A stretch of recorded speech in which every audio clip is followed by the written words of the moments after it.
Tom Cruise abandoned his daughter. Suri Cruise, the 16-year-old daughter of Tom Cruise and Katie Holmes, emerged from their relatively brief marriage in the 2000s. Following their split, custody of Suri went to Katie, along with a modest settlement. Following the divorce, reports suggest Tom Cruise hasn't communicated with his daughter Suri since she was 7 years old. In 2013, rumors alleging abandonment prompted the movie star to file a defamation lawsuit against the responsible party. Despite the lawsuit, public opinion remained largely unchanged regarding Tom's relationship with Suri.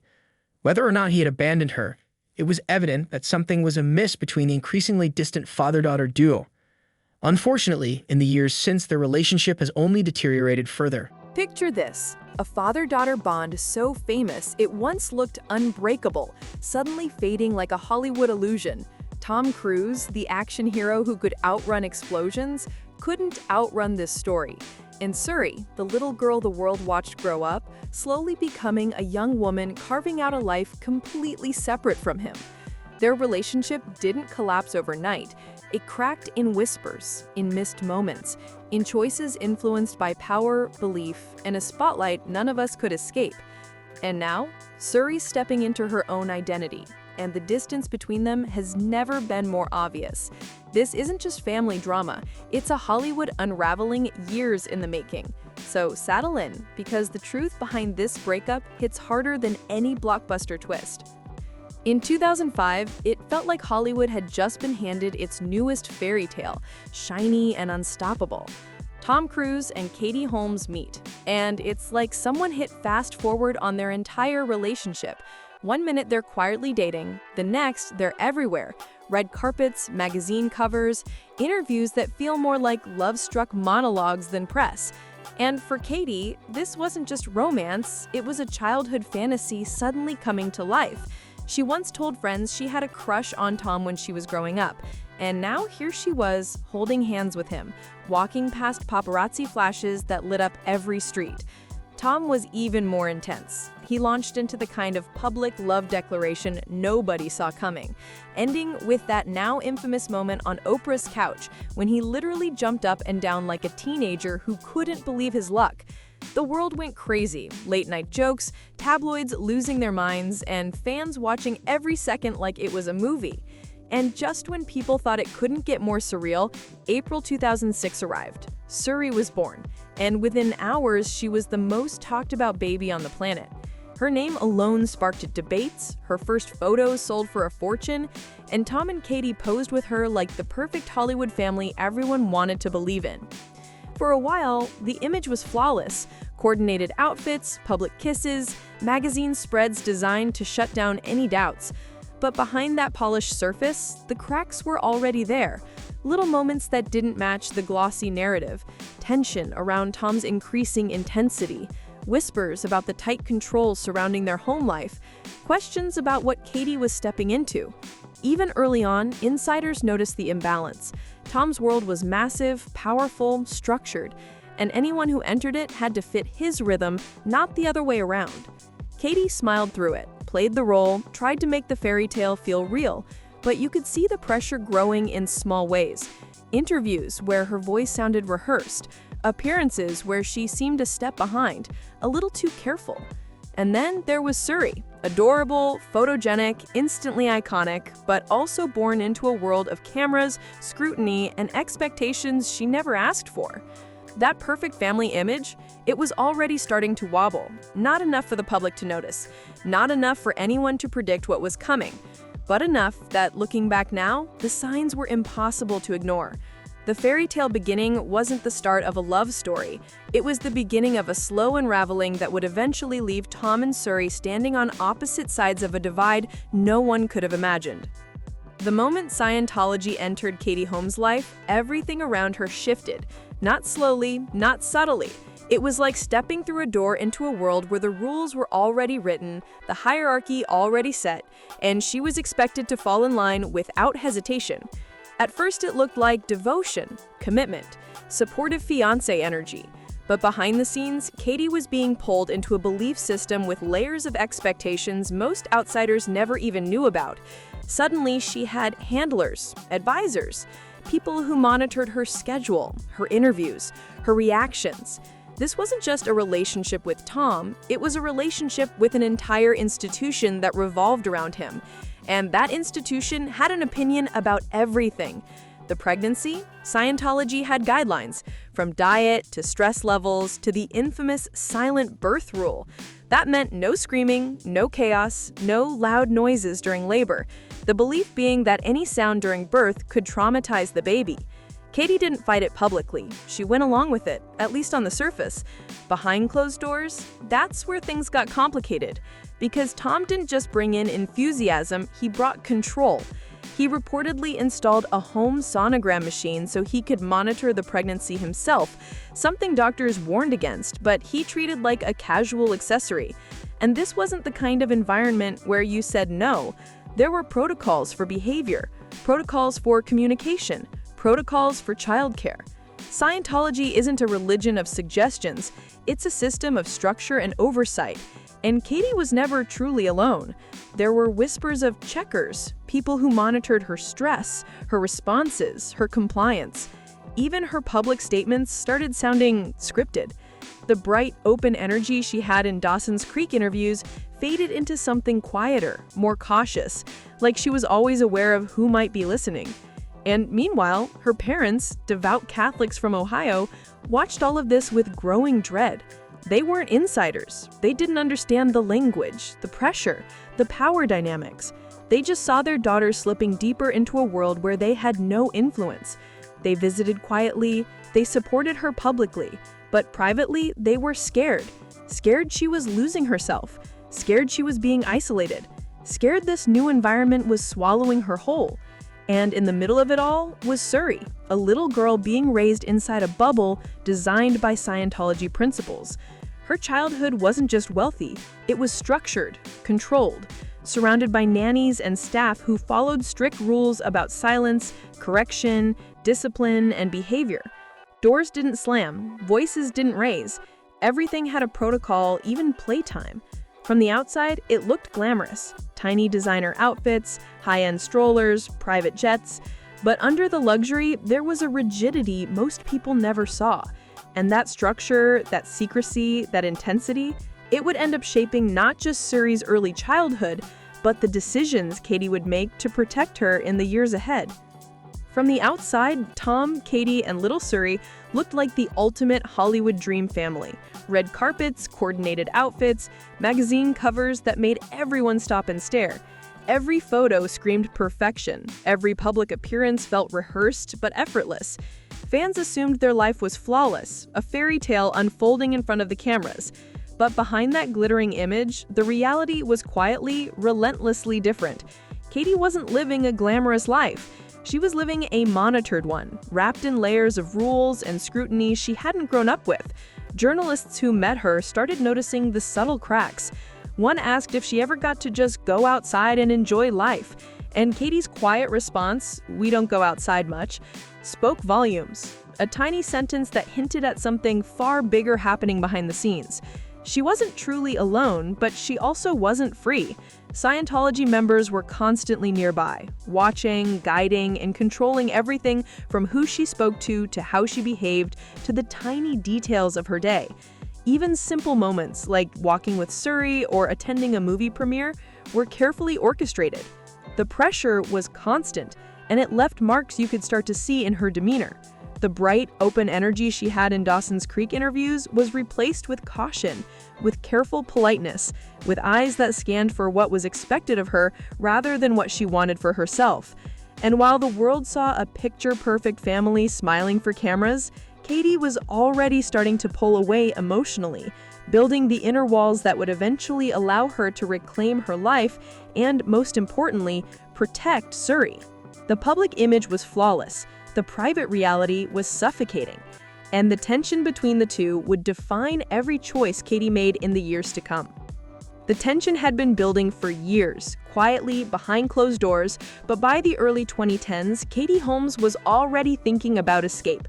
And it wasn't impulsive. Every move was calculated, every decision weighed with Suri's future in mind. A huge part of that pressure revolved around Suri's upbringing, especially her religious education. Katie worried deeply about the systems, the rules, the rigid expectations imposed by Scientology, and how they would shape her daughter's entire life. This wasn't about drama or rebellion, it was about safety, autonomy, and ensuring Suri had a chance to grow outside the constraints of a world neither she nor her mother fully controlled. So she began quietly reclaiming pieces of her life. She reconnected with old friends, people outside of Tom's orbit, people who could remind her who she was before all the scrutiny. She started traveling to New York more often, establishing routines and safe spaces far from the cameras, the advisors, and the constant monitoring. Every lunch, every brief visit, every hotel stay was a step toward independence, a careful, deliberate creation of a life separate from Tom Cruise. Rumors swirled around Hollywood. Gossip columns speculated about cracks in the fairy tale marriage, but no one really understood the depth of Katie's fear or the meticulousness of her planning.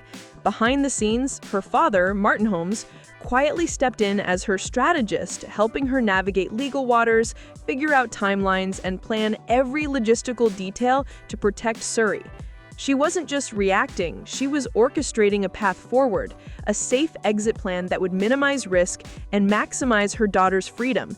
And then, in June 2012, it all happened. Katie filed for divorce, blindsiding Tom while he was halfway across the globe filming in Iceland. It wasn't just a split, it was seismic. Hollywood gasped. The golden couple, the perfect family on magazine covers and in tabloids, was gone in an instant. Katie moved. In just 11 days, everything changed. The divorce, which could have dragged on for months, settled unusually fast, almost shockingly so. Katie walked away with full custody of Suri and complete decision-making power over her daughter's life, the kind of control every parent dreams of, but few ever get, especially in Hollywood. Child support was arranged, yes, but the real story wasn't financial, it was emotional. Years of pressure, monitoring, and control had been lifted in an instant, and Katie finally had the freedom to live life on her terms. She and Suri moved to New York immediately, leaving behind the cameras, the security teams, the Hollywood entourage, and the constant scrutiny of every move they made. When the first photos surfaced, Katie looked exhausted, the toll of years spent under a microscope clear in her eyes. But there was also something else, a sense of relief, of liberation, a quiet smile that told the world she was finally free to be herself and raise her daughter in a life of her choosing. Those 11 days didn't just settle a divorce. They rewrote the future for Suri and gave Katie the independence she had been building toward for years. After the divorce, Tom and Suri's world split in a way that felt almost total. In the months that followed, he saw her just once, a brief private meeting that hinted at the widening gap between them. By 2013, during a deposition, Tom admitted something that confirmed what many had quietly suspected. Scientology had influenced Katie's decisions, shaping not just the divorce, but the custody arrangements and the way Suri would grow up. From that point on, the public saw virtually nothing of Tom and Suri together. No photos, no events, no shared appearances. For a decade, she essentially disappeared from Hollywood's radar, growing up quietly in New York, surrounded by friends, school routines, and a life carefully shielded from media scrutiny, and far away from the strict, controlling environment of Scientology that had defined so much of her early childhood. Meanwhile, Tom threw himself into his career with an almost obsessive focus. Blockbuster films, impossible stunts, global tours, every public appearance and magazine cover a reminder that he remained Hollywood's unstoppable action star. But behind the glitz and adrenaline, the personal cost was enormous. The father-daughter bond that had once been so visible and celebrated was now reduced to a single, almost invisible thread stretched across years of distance and silence. Suri was growing up in freedom, but Tom's absence in her life was tangible, shaping both their worlds in ways the public would only slowly understand. It was a vanishing act that neither wanted to perform for cameras, but one that ultimately defined their relationship for years to come. Katie carved out a life for Suri that looked ordinary from the outside, but in reality, it was revolutionary. No Hollywood entourage, no flashing cameras, no public scrutiny. Just the rhythms of a childhood that so many take for granted. School mornings, dance classes, afternoons spent wandering local cafes or sketching in quiet corners of Manhattan. The little joys of growing up away from constant surveillance. Slowly, Suri blossomed into a creative, grounded teenager. She developed a sense of self that was independent of fame or expectation, curious about fashion, art, and music, but always careful to protect her privacy. She never spoke publicly about her father, never explained the fractures in their relationship, keeping her life intentionally out of the headlines. Insiders say Tom still contributed financially to Suri's education and healthcare, but beyond that, his involvement was virtually non-existent. Their lives had split into two completely separate universes. Tom's, filled with blockbuster films, stunts, and global tours, and Suri's, filled with the ordinary and extraordinary experiences of growing up outside the Hollywood machine. In 2021, Suri sent a subtle but unmistakable signal that she was claiming her identity. Enrolling at LaGuardia High School, the famous art school in New York, she appeared in the school musical as Siri Null, dropping the crew's surname entirely. It wasn't a headline-grabbing stunt, just a quiet but powerful declaration that she was her own person. By the time of her 2024 graduation, Tom was overseas in London attending a Taylor Swift concert, absent as he had been for much of her life, while Katie attended alone. Photos captured Katie looking emotional but proud, a mother watching her daughter step fully into adulthood, free from the pressures and constraints that had defined her early years. Later in 2024, Suri took another bold step toward independence, moving to Carnegie Mellon University to pursue fashion, a world she chose herself. Katie helped her move in like any normal parent. No bodyguards, no cameras, no spectacle, just guidance, support, and love. By 2025, when Suri visited her mother on set, she appeared confident, poised, and calm, almost unrecognizable to anyone who had only ever seen her as Tom Cruise's daughter.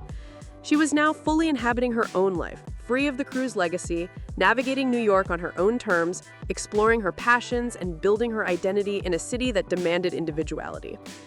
October 2025 delivered a moment that captured hearts everywhere. Paparazzi caught Suri on a New York stoop, looking visibly distressed, only for Katie to arrive moments later and comfort her in a quiet, intimate display of mother-daughter support. It was raw, unfiltered, and real. A fleeting glimpse into a bond that had survived years of distance, secrecy, and media scrutiny. The images went viral not because of scandal, but because they revealed resilience, love, and the protective shield Katie had built around her daughter. Meanwhile, Tom continued to push the limits of his career, preparing for roles that literally took him into space, performing stunts, and maintaining his position as one of Hollywood's biggest names. Yet, despite all the adrenaline and global acclaim, the gap between him and his daughter remained unbridgeable. Suri had built a world of her own, one defined by creativity, independence, and privacy, a world where his presence was no longer central. The question now hangs over their story. Will Suri ever choose to reconnect with her father, or has the distance between them become permanent? Drop your thoughts in the comments.